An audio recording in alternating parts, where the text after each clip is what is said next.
This story is a wife's confession about how she divorced her husband for an affair partner and money. At the time, she thought it was the right decision, but now she deeply regrets it. This story is taken directly from Reddit. Here's her full confession, in her own words. If I could give anyone a piece of advice for divorce, it would be to not do it under normal circumstances. If your spouse is beating you or threatening you, or your children, then of course get out and fast. In my case, there was no abuse. We were together for 8 years, that was mostly good, and we have 4 kids. Right around 5 years, I got a promotion at work, and I got it in my head that my ex-husband was dragging me down, or at least holding me back from more success and a better life. We never had a lot of money, but with my promotion, I was now making more than he was. I started working longer hours, and at the same time his hours were cut, so he was at home more. I really began to resent him because he was home and because he got to spend time with our kids. Most nights when I got home, they were already getting ready for bed, if not already sleeping. After a few months of my new job, it was clear to me that things were not going well at home without me there. Some nights the dishes weren't done when I got home, or the kids hadn't eaten, or whatever else I could think of to be mad at him about. It really didn't matter. He kept saying that he would try harder, but that it was hard being home all the time. That always made me really mad. For the next couple years, things kept getting worse. My hours weren't any shorter, and his were on and off full-time. There was no convenient time for him to be working full-time because of my hours, but we also needed the money. Whenever he would tell me that he could get extra hours, I would always complain, and the less hours he worked, the more I complained that he wasn't bringing in enough money. Whenever he brought up the contradiction, I would tell him that he needed to figure it out. I knew that it would bother him, so I started saying that a lot, and for everything that I could. I really started to resent him, and I pulled away from him. I knew that it was hurting him, but I didn't care. If he didn't want to be hurt, then he would at least try to make me happy. I used that same thing to justify when I started to talk to another guy at work. I thought he was just a friend, but talking at work turned into texting at home, and then pictures and videos, and then trying to sneak some alone time with him. I knew that it was wrong, but it made me feel so alive, and my husband had not made me feel like that in years. I was tired of being unhappy, and I was doing this for me. The worst was the night that I came home at a reasonable time and found that he had cleaned the whole house, cooked the whole family dinner, and picked out a movie for all of us to watch together. This would have made me swoon a couple years earlier, but that night I couldn't even look at him, and I pretended to be sick. I spent the rest of the night in bed while he waited on me and checked on me and even made me different food and brought it to me in bed. It made me feel terrible, and then it made me angry that he made me feel that way, and by the end of the night, I was texting with the other guy. Over the next month or two from that night, it did not matter what he did. He was wrong, just for breathing most days. He would get so upset with how I was treating him, and I would just wait and egg him on into losing it because I knew it would happen eventually. After most of the fights we had, he would apologize for whatever I told him he did wrong, if there even was something, but I never did. I would usually find a way to make him feel even worse. I knew that I was right because he was wrong, and that was all that mattered to me. I even pretended that I didn't care when he found out about my relationship with a guy from work. It really destroyed me inside to see him holding back tears, but I wasn't going to let him see that. He was at his weakest, and that was when I chose to tell him that I wanted a divorce. I could almost hear his heart shattering inside his chest. He talked and fought, and said that we could work through it together.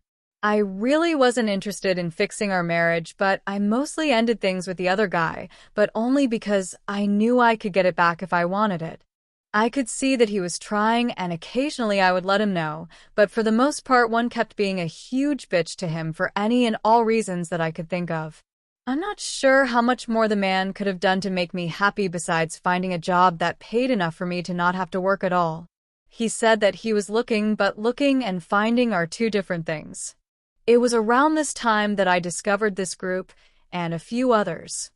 I started posting things about him from my perspective only, and I got so much positive feedback for how I was feeling that I knew I was right. The more I posted, the more validation that I got. It wasn't just me who knew that ex-husband wasn't worth keeping around. I had the whole internet telling me how terrible he is. I started saying awful things to him and even outright ignoring him. I was so confident with mine and everyone else's opinion that I contacted a lawyer and within a couple weeks had filed for divorce. I continued to use this site and a couple others to validate my feelings and for encouragement to go through with it, and finally it was done. It went pretty smoothly. Ex-husband didn't ask for much besides to not get divorced and to try to work it all out. I didn't care about that though. He was broken, but I was free. I could do whatever I wanted without having to feel any guilt or answer to anybody. It was an amazing feeling of freedom. It didn't last long, though. In the first month after he moved out, I missed garbage day 3 times. There was also rarely a single clean dish, and the laundry sat in piles so long that I had to start doing the sniff test to see if it could be worn again.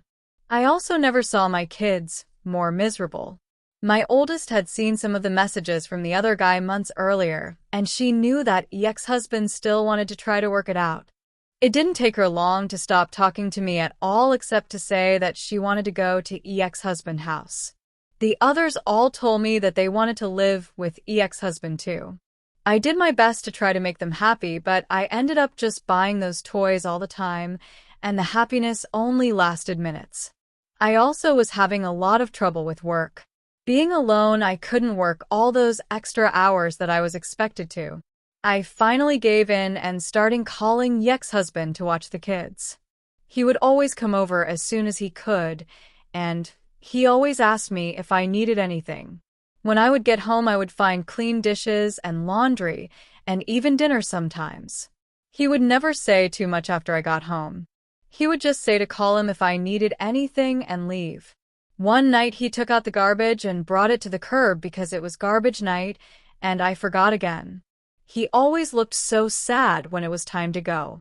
Finally, after a couple months, my friends convinced me to go out on a date. It was for dinner and a movie, and I was excited and hopeful, but at dinner I started getting a feeling of overwhelming guilt. It got so bad that I ended up not even going to the movie. A week and about 1,000,000 tears later, I was on a therapist's couch. I told her everything that had happened, starting with the promotion that I got at work. She did not agree with me or with any of the encouragement to divorce that I got. I ended up in her office too, and sometimes 3 times a week, and the more that I talked to prove that I was right, the more that I started to see how wrong I was. It was truly heartbreaking. I don't know if I cried as much in my whole life as I did in the first month in her office. After about $2,000 of therapy sessions, I learned that my ex-husband had his faults, but I figured out that mine were so much worse. I did so many awful things and said awful things that I wouldn't want to be with me, but he did. I still remember him asking me in the meeting with the lawyer to please not go through with it. I did go through with it though, and then later I bragged on here how great it felt.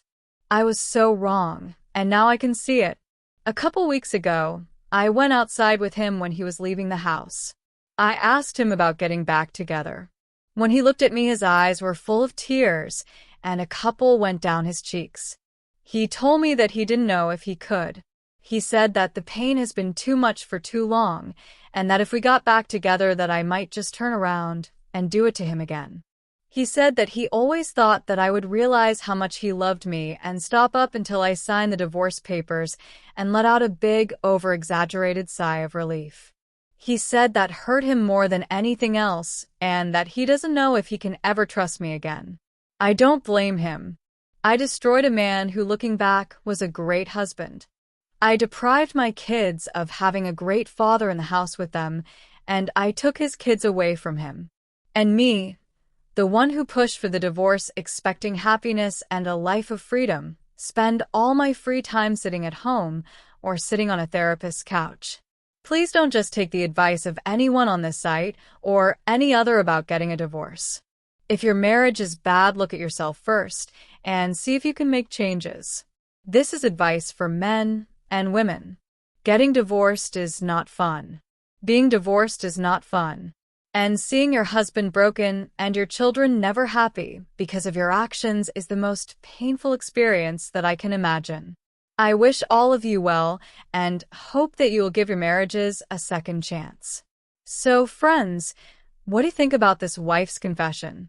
If you were in her husband's place, what would you have done? Would you give a woman like this a second chance? Share your thoughts in the comments section below. I'd love to hear what you think.